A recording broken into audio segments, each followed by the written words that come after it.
Hi, shalom. Welcome again to Seekers of Meaning, the podcast arm of Jewish Sacred Aging. I'm your host, Rabbi Richard Address, and you can reach me with suggestions and ideas and comments on the podcast at rabbiaddress@jewishsacredaging.com. We welcome you and we thank you again for joining us. Today, a very, very serious subject, something that is continuing to be in the news, sadly, and we're going to explore some aspects of this, the issue of suicide and post-trauma with suicide. So we welcome to the Seekers of Meaning microphones, Rabbi Dan Roberts and Dr. Melinda Moore, who have collaborated on 2 volumes, The Suicide Funeral or Memorial Service, and the second volume, After the Suicide Funeral. So welcome, Dan. Welcome, Melinda. Welcome to the Seekers of Meaning podcast. I hope this finds you well and safe and healthy. Good to be with you, Richard. Thank you for joining us. Nice to see you again, Danny. And Dr. Moore, Melinda, welcome. These are 2 very, very fascinating little volumes. But I want to start off with a question that, as I was reviewing this and preparing for today, it just keeps coming up because we're running into this in my work in Jewish Sacred Aging, but also as a grandfather of 2 teenagers and 2 people about to enter in middle school. We keep reading these incidents, these rises in suicide across the generations. So I think the basic and probably very basic layman's question is, what the heck is going on? Yeah, you've asked a really important question. And I think a lot of public health planners are also trying to figure this out. But we know that young people have always been one of the higher risk groups. So it's not so much a recent phenomenon, maybe as a result of the pandemic or, lockdown or whatever. But I think it's something we're hearing more about, we're more aware of, because there's just been more discussion around the problem of suicide, broadly speaking. But we know that people about 15 to 24 years of age are considered to be one of the higher risk groups in this country.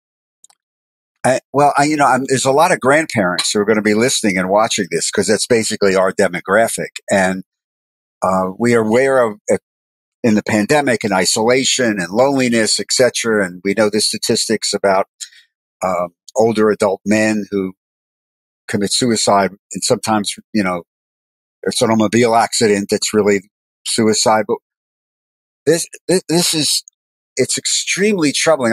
Let me just jump in. What can a grandparent do with young people, teenagers? Are there warning signs that we may look for our 16-year-old or 15-year-old? And if so, can you just elaborate on that a little bit? Yeah. So I tell everybody we've got these warning signs and risk factors, but they really don't tell us anything about prospective risk. So the most important thing you can do is if your grandchild just seems like they're not themselves, they're not acting like themselves, they're not talking like themselves, they're maybe not engaging in things that they would previously been involved in, say, hey, I've noticed that something seems to be off with you. Are you having thoughts of suicide? I mean, not being scared to say the word and Right. saying, if you're not having thoughts of suicide, I would want to know because I can help you get help. And then I think it's really important to be an active listener in that moment and not be too judgy or too, don't do that, or that would hurt your parents or whatever. But I think just being an empathic listener to whatever it is that they're experiencing. Go ahead. Go ahead, Dan. No, I was just going to say that I think somewhat has to do with social media. I think it has somewhat to do with harassment for younger kids in the schools. We went through it with notebooks at one time that got passed around. Now it's so prevalent. So I think Melinda is correct with asking about suicide, asking, about depression, asking about harassment, is this going on in the school, and bringing it up so that you sound like you are somebody that they could talk to. I mean, the audacity of asking, are you thinking about suicide? is not audacity. It simply says, I'm a listener. Well, I mean, to understand it from the Jewish tradition of pikuach nefesh and saving a life, to raise this issue even from the Bima, as some of our colleagues have done, you potentially saving a life, at least letting a person perhaps know that there is a safe place for someone to talk to. I do believe that in confirmation classes, and I'll take that, is a place to talk about death, dying, and bereavement, and then bringing parents in and talking about, I once had and still do, have a video out called Inside I Ache, which talks, but it's a conversation starter is what it is. Well, so that leads me to the discussion of this first book, the Suicide Funeral Memorial Service. And this is really targeted to clergy, correct? Correct. Go ahead. I'm sorry. Go ahead. Yeah, no, the original intent was for clergy and seminarians. And I worked many years ago with Reverend James Clemens, and then everybody's a rabbi. Rabbi Dan Roberts. Yeah, everybody's a rabbi. Both men of God. But, he really thought that there was a need for a book for clergy, because he told me many years ago that it was one of the hardest things a clergy member had to do. And then, of course, Rabbi Dan has affirmed that it's one of the hardest things that a clergy member has to do. But we've realized that this book has really been helpful for suicide bereaved people of faith. Clergy have not embraced it as we would have liked for them to, but certainly people of faith who are suicide bereaved have really found it to be helpful to understand it from a faith perspective, because there's almost nothing to help suicide bereaved people, help them understand their experience of loss from a faith perspective. So in this book, it's an interfaith. I think everybody needs to know that it's not just the Jewish faith. It really speaks to the interfaith. Talk to me about some of the challenges or differences that you perhaps have picked up in creating this book between different faith traditions and how they may, as a clergy person, not as a layperson, but as a clergy person, deal with this phenomenon of suicide. And just whoever wants to speak first. I'm not sure which book we're talking about. But the memorial book, the suicide funeral, we give all kinds of suggestions, text that could be used, and the idea of, well, what do you have to do to interview people?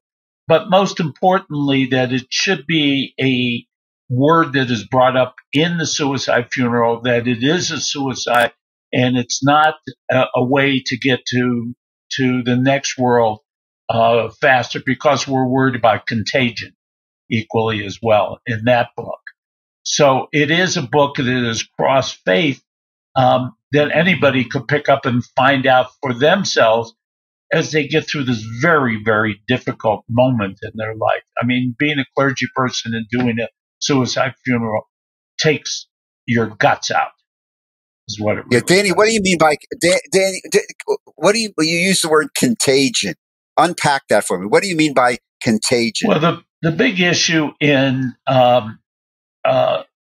school systems and friends, and particularly of younger kids, one sees it, the kid got 15 minutes of fame, I'm feeling the same way, and I'll get my 15 minutes worth of fame, and then unfortunately they dream that they'll come back to life again, and everybody will be sorry that it ever happened, but they don't realize it's a permanent solution to a temporary problem. And both of your experiences in practicality and then in putting the books together, when you're doing that funeral and you're counseling that family as a result of the suicide, is it less prevalent now to code language at the funeral, that you don't say the word suicide? I remember one family, it just stuck out unbelievable. They created this sort of like, not fantasy, that's the wrong word. They created a story.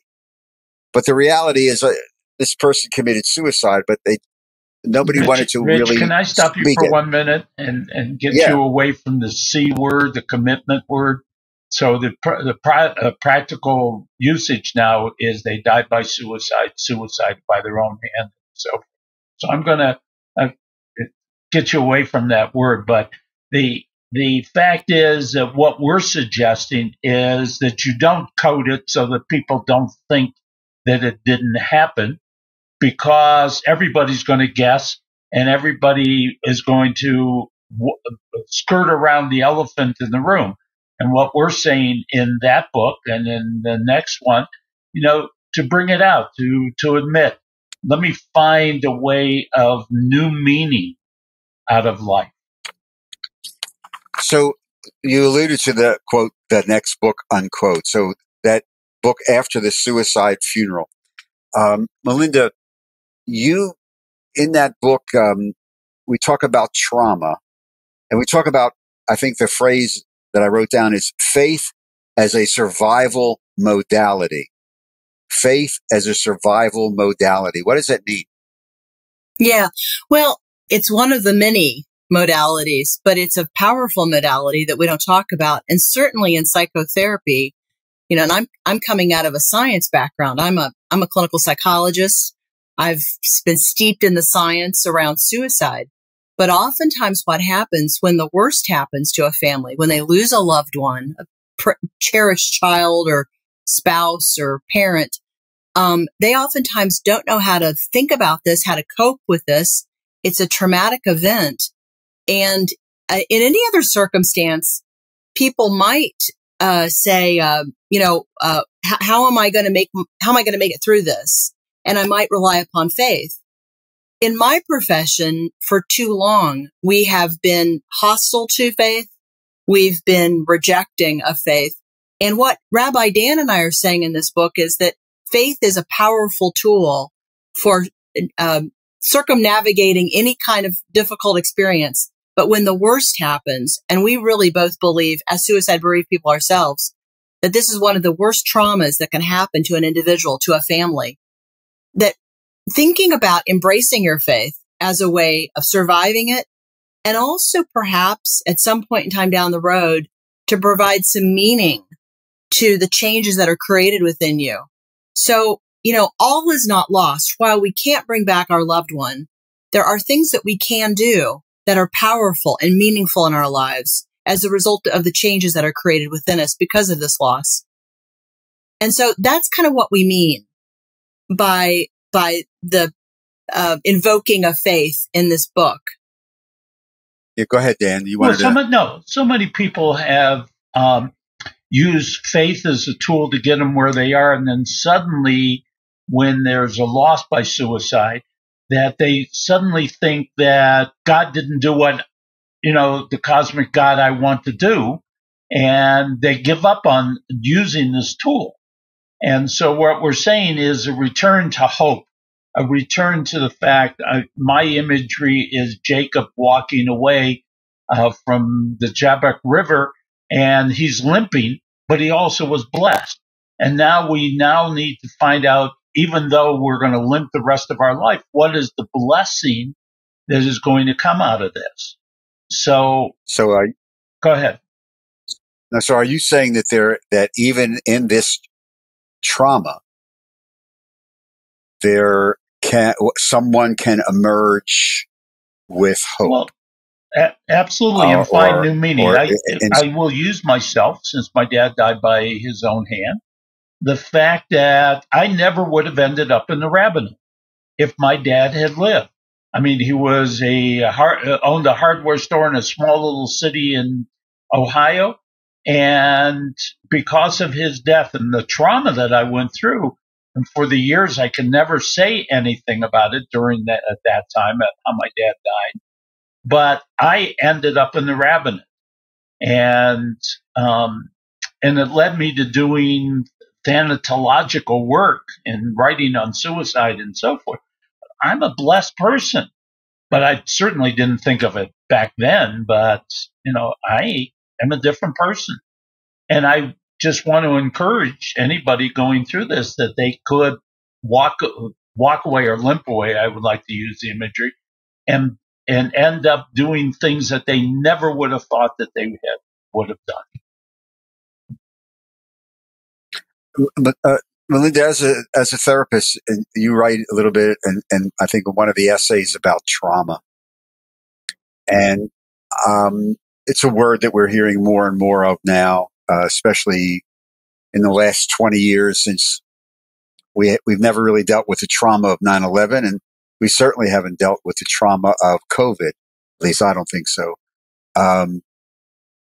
Unpack that word for me, and how you both are relating that word and concept to suicide. Yeah. So trauma are both psychological, physical, spiritual repercussions of untoward events that occur in our lives. And, you just mentioned 9/11. I would say the Holocaust, is a trauma, worldwide trauma that we've still not dealt with, really. So we've got lots of traumas, worldwide traumas, but then we also have personal traumas. So, we hear a lot about child abuse, domestic violence, the effects of the opioid crisis in our country. These create all sorts of individual family traumas.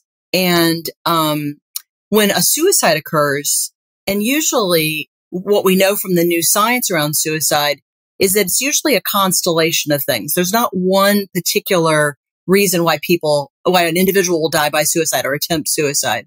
It's usually a constellation of things. It's very complicated, and there are many roads to Rome. But when that occurs in a family, we know that, or in a community, we know that for every person who dies by suicide, there are about 135 people who are exposed to that death. And then of that 135, there are about 48 individuals who feel close or very close to that individual. And it's that perception of closeness that really it predicts the impact of that death. And that can be a traumatic impact, which can cause higher levels of depression, anxiety, suicidal ideation, and suicide attempt. So suicide is one of those traumatic events that actually begets more suicide and more potential trauma. And so I think what we're trying to do here is recognize the trauma of suicide loss on the community, on the friends, on the family, on the people who feel close to that individual. But then also at the same time, trying to help them understand that there have been lots of traumas that have impacted the world. Well, yeah, but the reality, Melinda, is that traumas happen each and every day in our lives. So it's the yes. chaos that suddenly comes what you hope is an ordered world. And some people can deal with it, and some are thrown by little traumas having been built upon.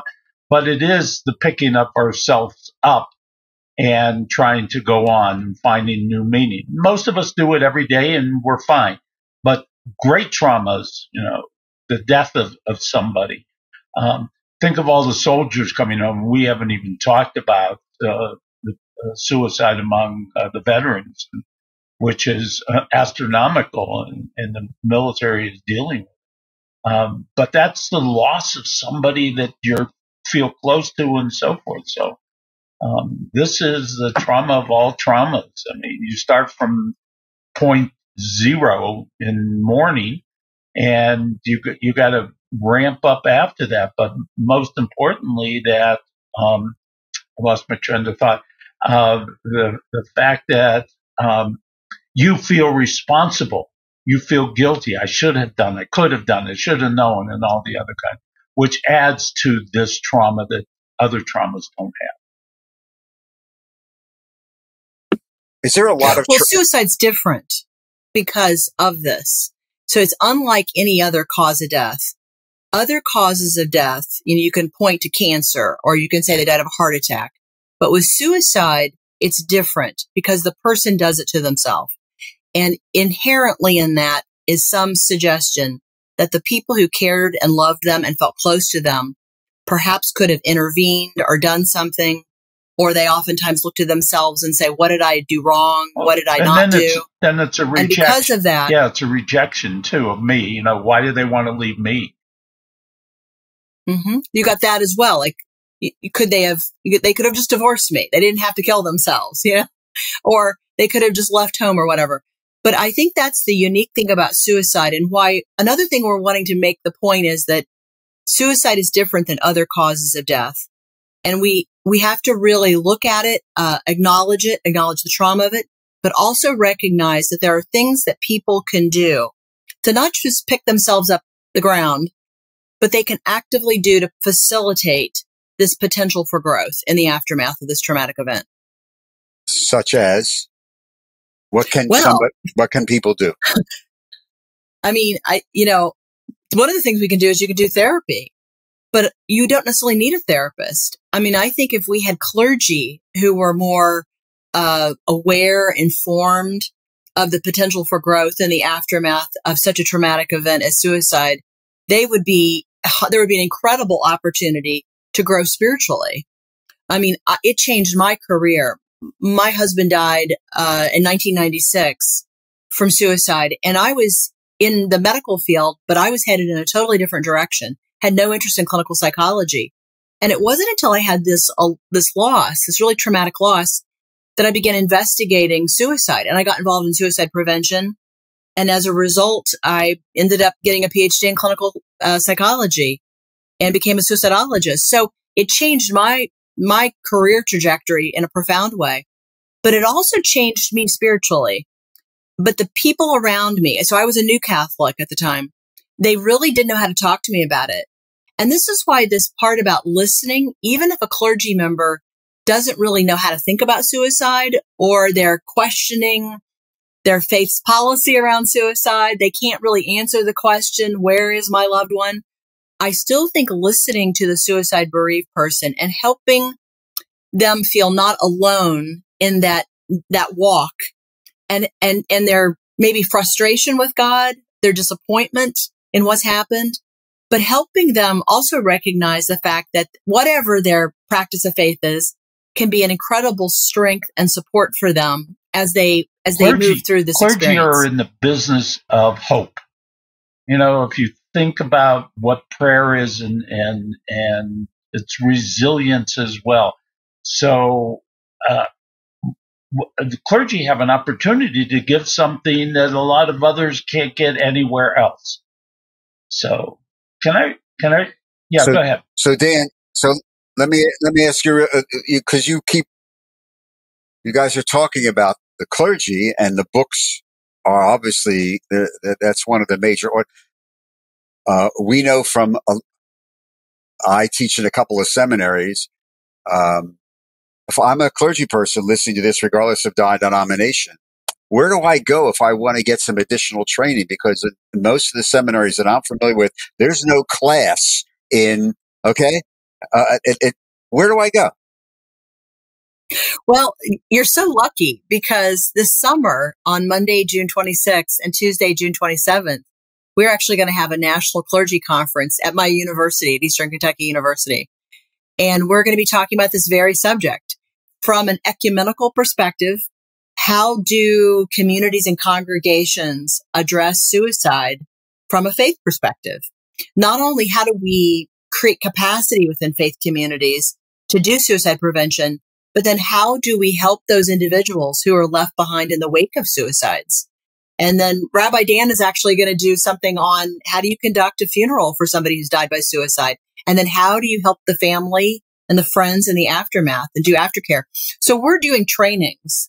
We've done this for the last couple of years, but in terms of formal training, there's almost nothing out there. There's an opportunity for clergy who are interested in this subject to step up and perhaps develop classes. Clergy also have to avail themselves. There's CAMS training almost in every state, and there are many suicide prevention, and they offer training to all people about how you could sit and talk with somebody and even bring up the subject. Are you thinking of taking your own life?